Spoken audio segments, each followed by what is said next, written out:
Hi, you're listening to the Psychopharmacology Institute podcast. I'm your host, Dr. Wegdan Rashad, and this is the show that aims to help you, the mental health clinician, stay sharp on psychopharm. Today, our episode is focused on perinatal psychiatry. Did you know that in the US, July and August are the months with the most births in the year? We thought we'd make this podcast for you to prepare you for the wave of babies and amazing mothers who might need extra care during this time. We have with us Dr. Vivian Burt. She's a professor of psychiatry at the David Geffen UCLA Medical Center and also the director of the Women's Life Center at the Resnick Neuropsychiatric Hospital. The peripartum period is defined as the time from pregnancy to 12 months after birth. This is a vulnerable time for women in general, and especially for women who suffer or have a history of a mood disorder. So let's kick it off with a case that Dr. Vivian Burt shared in her presentation with us. Tuck in, everybody. We have Rosa, a 36-year-old married mother of a toddler. She has been depressed 3 times. Once in college, once after the birth of her 2.5-year-old son, once 1 year ago after a 10-week miscarriage. Sertraline was effective for her depression. Cognitive therapy was tried, but she was non-adherent due to lack of commitment, motivation, and also time restrictions. And she is now concerned because her toddler is developmentally delayed. She is worried and says, "I've been told that antidepressants in pregnancy cause congenital defects and autism and other problems. But without this medication, my depression and anxiety come back, and I've had such a hard time functioning. I am so confused. What I read is scary." And that is understandable. So how do we approach a case like this, Dr. Burt? So, looking at a basic treatment program for Rosa, we decided on a team approach: patient, primary, referring psychiatrist, a perinatal psychiatrist, myself, the husband, the obstetrician. And the recommendation was to continue sertraline at the minimum effective dose, in this case 100 milligrams daily, now, during her pregnancy, and during the postpartum. Psychotherapy was encouraged to address miscarriage bereavement issues and to augment antidepressant treatment and to provide lifelong tools for anxiety. And close psychiatric follow-up was stressed as very important. So first, working in a team. Second, considering keeping sertraline at a minimal effective dose and encouraging psychotherapy. And then we follow her up closely. Nice. That sounds straightforward, but what about obstetric monitoring? We recommended that once she's pregnant, by gestational week 18, she have a high-resolution ultrasound. Postpartum, we encourage surveillance by a pediatrician for neonatal adaptive difficulties, and we encourage that the patient and her baby be hospitalized for 48 hours postpartum. Neonatal adaptive difficulties. We will revisit this later in the podcast. But for now, we have medications, psychotherapy, psych follow-up, and obstetric surveillance. What else do we need to keep in mind? We listened to the patient and her concerns and those of her partner, and we addressed her personal, her obstetric and psychiatric history, her symptoms with and without medication and their effect on functioning, how Rosa and her husband understand their son's developmental difficulties, and how this might impact their decision for future pregnancies on and off medication. So taking the Satisficing approach and weighing both Rosa's illness, her history, and the data on sertraline in pregnancy, Rosa and her husband decided to continue with sertraline treatment. So not only did we address Rosa's current pregnancy, but we also addressed her son and future pregnancies. It is basically forming a coalition with the patient and her family, discussing issues beyond medications with them. Dr. Burt mentioned satisficing. Interesting word and even more interesting concept. And it all started with a man named Herbert Simon. He was a behavioral economist of the 1950s who won both the Nobel Prize and the Turing Award for his work in understanding how people make decisions in the real world of unknowns. It combines the words satisfy with sufficing. For him, satisficing was a suitable goal, perhaps the optimal goal when forced to make a decision when a lot is unknown, unsure. In the past, our goal has been, when choosing treatment options in pregnancy, to aim for the perfect outcome, which generally means to safeguard the health of the fetus in such a way as to aim for the perfect baby. But today we do things a little differently. We still follow the perinatal psychiatric literature very carefully. We still decipher, in other words, translate the data for our patients, but we remind them that no one study is perfect. After all, patients are never completely randomized. Often, the numbers in our studies are not that great, and confounders abound. And we also remind our patients that to expect perfection is, in fact, to guarantee disappointment. So now we talk to our patients about satisficing, that is, to choose among treatment options that will safeguard their health and optimize the health of their babies in a way that they can live with. So for one patient, the idea of a tiny risk of speech delay in her baby may be intolerable, and she may rather wish to take a chance that she will avoid a recurrence of serious, maybe even suicidal depression, even though her past history has suggested that she has not done so when she has gone off her medication. On the other hand, for another patient, risking depression is a far greater threat to her pregnancy and to the well-being of her offspring and other children than the remote possibility of speech delay, which could be addressed with a bit of speech therapy. So satisficing is aiming to satisfy the important needs and sufficing with some aspects that might not be perfect, but ones that she can still tolerate. It is a balancing act, and I think as well, it is one step further to tailored therapy. Let's jump back to Rosa. We made all these recommendations. What actually happened in real life, though? So let's look at what happened. Rosa did continue sertraline, initially at a dose of 100 milligrams a day, and she started CBT, or cognitive behavioral therapy. By the second trimester, she became more dysphoric, more irritable. Sertraline was increased to 125 milligrams daily and then to 150 milligrams daily with good effect. Note that with pregnancy, as it proceeds, there is an increase in extracellular fluid volume, so there was probably a dilutional effect of the sertraline, which is probably a part of the reason that we had to increase the dose to 150 milligrams a day. By the middle of the second trimester, she experienced fetal movements, and she was psychiatrically stable on sertraline at 150 milligrams a day. By the third trimester, at 28 weeks, she developed gestational diabetes and she was started on insulin. The decision, however, was to continue sertraline at a dose of 150 milligrams a day. This was discussed with her OB, who agreed that psychiatric stabilization was a high priority. The pediatrician was alerted to maternal and fetal issues and said he would follow closely. Her psychiatric status was stable. She had weekly cognitive behavioral therapy, which was increasingly helpful, and the fetal parameters remained stable. Interesting. So there's something to note here.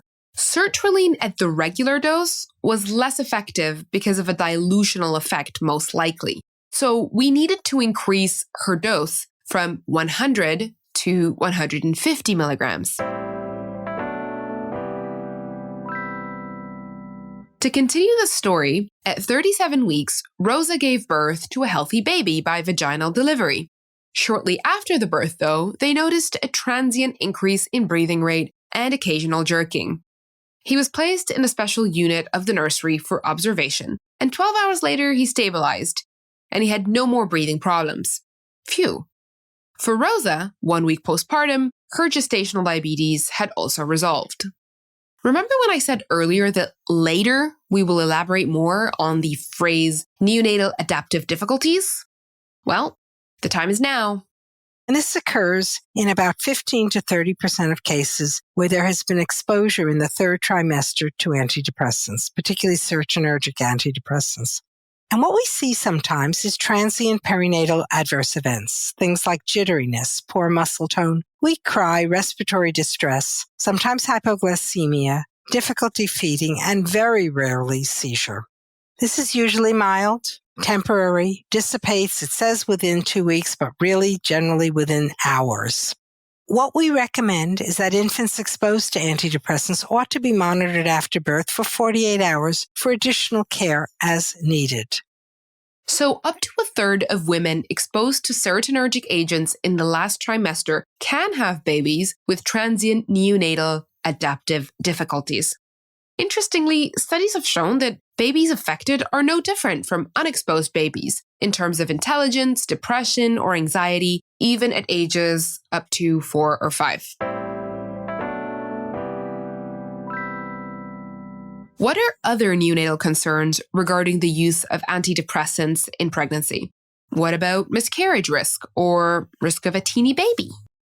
First of all, with regard to miscarriage, there is no increased risk of miscarriage, and this is a result of large systematic reviews and meta-analyses of pregnancy and delivery outcomes after exposure to antidepressants. There is no increased risk of stillbirth, neonatal mortality, post-neonatal mortality with antenatal SSRIs. SSRIs and untreated maternal depression do not cause clinically significant lower birth weight.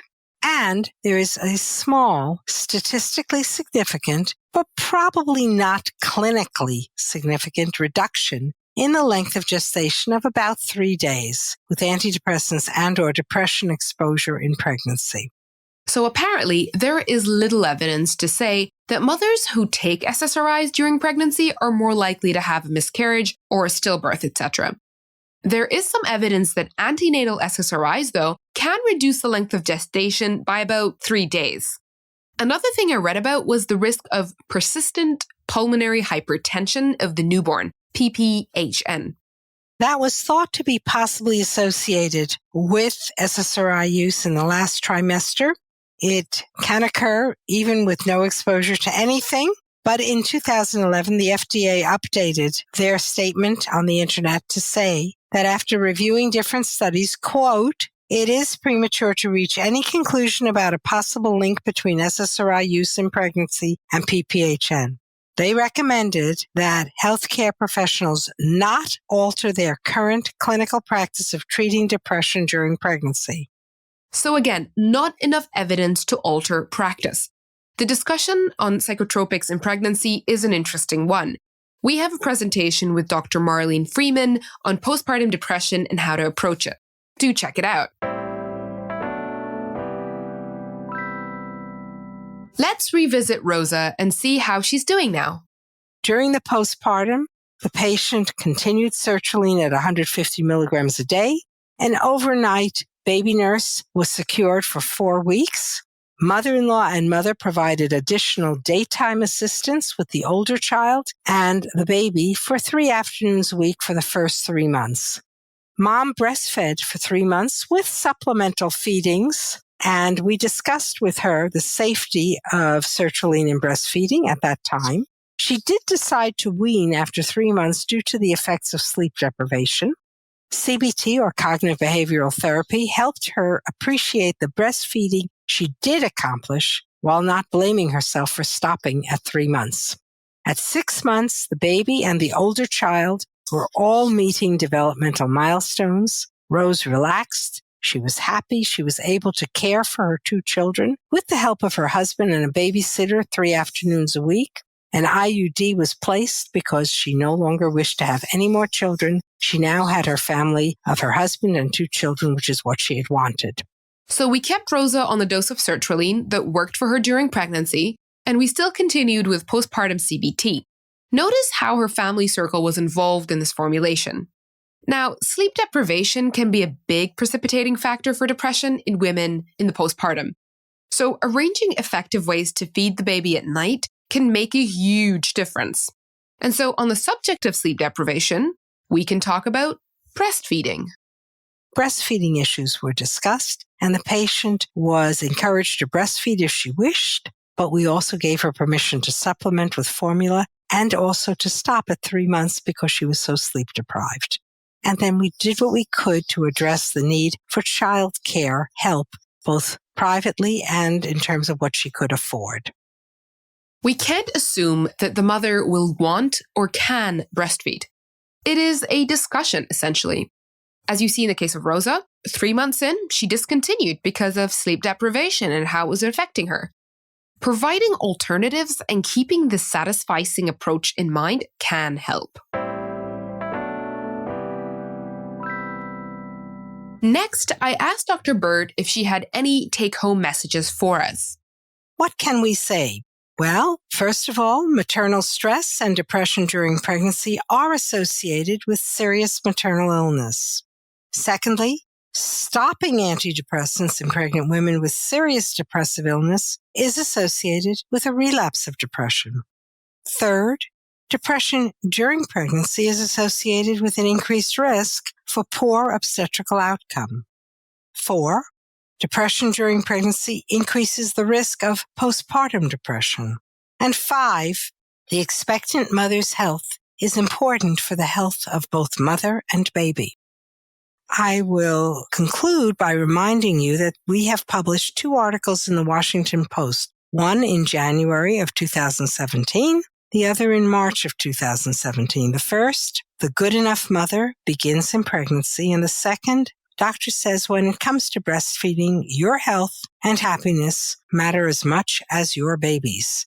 Both excellent, I think, lay articles for patients who are considering using antidepressants through pregnancy and the postpartum. Okay, thanks very much, Dr. Burt. You can find the links to those articles she mentioned in the transcript. And that's about it for today's podcast. What? Are you sad it's over already? Well, not to worry. We will be back soon with more on perinatal psych. We will cover teratogenicity, autism, and other long-term concerns with psychotropic med use in pregnancy. Also, would you do us a huge favor? If you have a case you'd like to share with us that you would like to see discussed on the podcast, let me know. Email us at podcast@psychopharmacologyinstitute.com. Now brace yourselves for the key points. Satisficing is to choose among treatment options that will safeguard the mother's health and optimize the health of their babies in a way that they can live with. Psychotherapy should be an integral part of the treatment plan. Depression in pregnancy is associated with an increased risk for poor obstetrical outcomes. Transient neonatal adaptive difficulties may occur with antenatal antidepressant exposure. It is, however, transient and has no long-term implications. Breastfeeding is a choice, and conversations about sleep deprivation and pharmacotherapy during this time are important. Did you know that a lot of today's content was extracted from our CME presentation entitled Perinatal Psychiatry, Helping Patients Make Decisions About Psychotropic Drugs in Pregnancy? Check it out on our website. Visit piupdates.com and become a premium member already. We have a bunch of CMEs and essay credits for you to collect. If you are a premium or a premium plus member and you refer a friend to join our platform, you will receive a $50 Amazon gift card. The following people participated in this episode: Dr. Flavio Guzman as a general editor, Andy Rode as the audio engineer, Pamela Gonzalez as the project manager, and myself, Dr. Wegda Rashad, as the host. We'd also like to thank Dr. Vivian Burt for being with us. Thank you for joining us in today's podcast. Until the next episode, goodbye.